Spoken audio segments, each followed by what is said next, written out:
Hello guys, welcome back to my YouTube channel.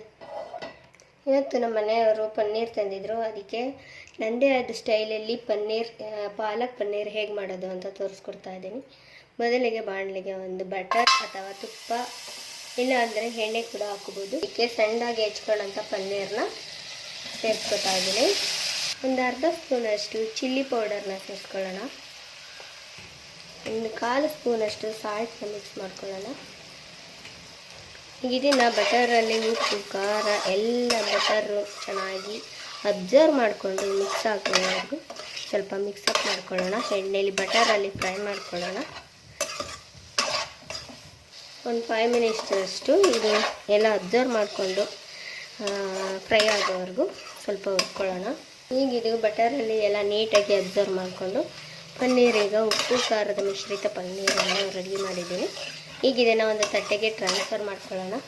ಈಗ ಇದಕ್ಕೆ ಇನ್ನೊಂದು ಸ್ಪೂನ್ ಬಟರನ್ನು ಸೇರಿಸ್ಕೊಂಡು 1 ಸ್ಪೂನಷ್ಟು ತುಪ್ಪನ ಆ್ಯಡ್ ಮಾಡ್ಕೊಳ್ಳೋಣ.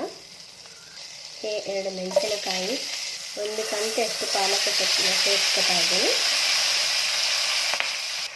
ಇದಿಷ್ಟು ಬಟರ್ ಮತ್ತು ತುಪ್ಪದಲ್ಲಿ ಇದು ಫ್ರೈ ಆಗೋವರೆಗೂ ಸ್ವಲ್ಪ ಹುರ್ಕೊಳ್ಳೋಣ. ಇದು ಸಾಫ್ಟಾಗಿ ಬೆಂದು ಸೊಪ್ಪೆಲ್ಲ ಕಮ್ಮಿ ಆದ ಪ್ರಮಾಣದಲ್ಲಿ ಬಂದಾಗ ಇದು ಚೆನ್ನಾಗಿ ಬೆಂದಿದೆ ಅಂತ ಅರ್ಥ. ಇದನ್ನು ಚೆನ್ನಾಗಿ ಹುರ್ಕೊಂಡು ಬಟರ್ ಮತ್ತು ತುಪ್ಪದಲ್ಲಿ ಸಾಫ್ಟ್ ಆಗೋವರೆಗೂ ಹುರ್ಕೋಬೇಕು. ಕ್ಲೋಸ್ ಮಾಡಿ ಸ್ವಲ್ಪ ಸಾಫ್ಟ್ ಆಗೋವರೆಗೂ ಬಿಡೋಣ. ಪಾಲಕ್ ಸ್ವಲ್ಪ ಬಟರ್ ಮತ್ತು ತುಪ್ಪದಲ್ಲಿ ಸಾಫ್ಟ್ ಆಗೋವರೆಗೂ ಒಂದು ಚಿಕ್ಕದಾಗಿ ಮಸಾಲೆನ ರೆಡಿ ಮಾಡ್ಕೊಳ್ಳೋಣ. ಇದಕ್ಕೆ ಕೊತ್ತಂಬರಿ ಸೊಪ್ಪು, ಸಣ್ಣದಾಗಿ ಹೆಚ್ಕೊಂಡಂಥ ಒಂದು ಸಣ್ಣ ಈರುಳ್ಳಿ, ಸಣ್ಣ ಗೆಡ್ಡೆ ಬೆಳ್ಳುಳ್ಳಿ, ಚಕ್ಕೆ, ಸ್ವಲ್ಪ ಸೋಂಪು, ಒಂದು 3 ಟೊಮೆಟೊನ ಸಣ್ಣದಾಗಿ ಹೆಚ್ಕೊಂಡಿದ್ದೀನಿ, ಗಸಗಸೆ, 1 8-10 ಗೋಡಂಬಿ. ಇದಿಷ್ಟನ್ನು ಈಗ ನೈಸಾಗಿ ನುಣ್ಣಗೆ ಪೇಸ್ಟ್ ಮಾಡ್ಕೊಂಡು ಬರೋಣ. ಈಗ ಇದಿಷ್ಟನ್ನು ನೋಡಿ ಇಷ್ಟು ನೈಸಾಗಿ ನುಣ್ಣಗೆ ಪೇಸ್ಟ್ ಮಾಡ್ಕೊಂಡು ಬರಬೇಕು. ಪಾಲಕ್ ಸೊಪ್ಪು ಎಲ್ಲ ಚೆನ್ನಾಗಿ ಬೆಂದು ಸಾಫ್ಟ್ ಆಗಿದೆ. ಈಗ ಇದನ್ನು ತಣ್ಣಗಾಗೋವರೆಗೂ ಒಂದು ಬೇರೆ ಬೌಲ್ ಕಂಟೈನರ್ಗೆ ಶಿಫ್ಟ್ ಮಾಡ್ಕೊಳ್ಳೋಣ. ಈಗ ಇದು ಒಂದು ಬಾಣಲಿಗೆ 1-2 ಸ್ಪೂನಷ್ಟು ಎಣ್ಣೆನ ಸೇರಿಸ್ಕೊಳ್ಳೋಣ. ಈಗ ಒಂದು ಬಾಣಲಿಗೆ 2-3 ಸ್ಪೂನಷ್ಟು ಎಣ್ಣೆ ಹಾಕ್ಕೊಂಡು ಅದು ಚೆನ್ನಾಗಿ ಕಾದ ಮೇಲೆ 2 ಪಲಾವ್ ಎಲೆನ ಸೇರಿಸ್ಕೊಳ್ಳೋಣ. 1/4 ಸ್ಪೂನಷ್ಟು ಶುಂಠಿ ಬೆಳ್ಳುಳ್ಳಿ ಪೇಸ್ಟ್ ಹಾಕೋಣ. ಮಸಾಲೆನ ಆ್ಯಡ್ ಮಾಡ್ಕೊಳ್ಳೋಣ.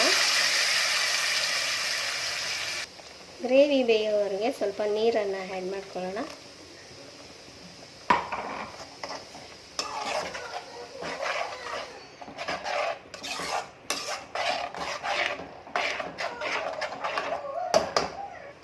ಮೊದಲೇ ಬೇಯಿಸಿ ತಣ್ಣಗೆ ಮಾಡ್ಕೊಂಡಂಥ ಪಾಲಕ್ನ ರುಬ್ಕೊಳ್ಳೋಣ. ಒಂದು ಅರ್ಧ ಸ್ಪೂನ್ ಅಚ್ಚ ಖಾರದ ಪುಡಿ, ರುಚಿಗೆ ತಕ್ಕಷ್ಟು ಉಪ್ಪು. ಇದಿಷ್ಟನ್ನು ಚೆನ್ನಾಗಿ ಹಸಿ ವಾಸನೆ ಹೋಗೋವರೆಗೂ ಮಸಾಲೆ ಎಲ್ಲ ಚೆನ್ನಾಗಿ ಬೇಯಿಸ್ಕೊಳ್ಳೋಣ. ಈಗ ಇದಕ್ಕೆ ನಾವು ಮೊದಲೇ ರುಬ್ಬಿಟ್ಕೊಂಡಂಥ ಪಾಲಕ್ ಸೊಪ್ಪನ್ನು ಮಿಕ್ಸ್ ಮಾಡ್ಕೊಳ್ಳೋಣ. ಎಕ್ಸ್ಟ್ರಾ ನೀರನ್ನು ಸೇರಿಸ್ಕೊಳ್ಳೋಣ ಇದಕ್ಕೆ. ಈಗ ಇದು ಸಣ್ಣ ಒಂದು ಕುದಿ ಬರೋವರೆಗೂ ಲೋ ಫ್ಲೇಮಲ್ಲೇ ಬೇಯಿಸ್ಕೊಳ್ಳೋಣ. ಈಗ ಎಲ್ಲ ಮಸಾಲೆಯನ್ನು ಚೆನ್ನಾಗಿ ಬೆಂದು ಒಳ್ಳೆ ಘಮ ಪರಿಮಳ ಬರ್ತಾ ಇದೆ ನೋಡಿ. ಮೊದಲೇ ಹುರ್ಕೊಂಡಂಥ ಪನ್ನೀರನ್ನ ಮಿಕ್ಸ್ ಮಾಡೋಣ.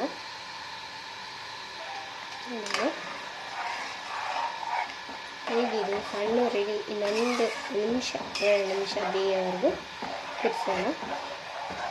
ಈಗ ಇಲ್ಲಿಗೆ ಪಾಲಕ್ ಪನ್ನೀರ್ ರೆಡಿಯಾಗಿದೆ. ಈಗ ಫ್ಲೇವರ್ಫುಲ್ಲಾದ ಪಾಲಕ್ ಪನ್ನೀರು ನಿಮ್ಮ ಮುಂದೆ ರೆಡಿಯಾಗಿದೆ, ಸವಿಯಲು ಸಿದ್ಧವಾಗಿದೆ. ಇದನ್ನು ರೊಟ್ಟಿ ಚಪಾತಿ ಜೊತೆ ಸವಿಯಲು ಚೆನ್ನಾಗಿರುತ್ತೆ. ಈ ವಿಡಿಯೋ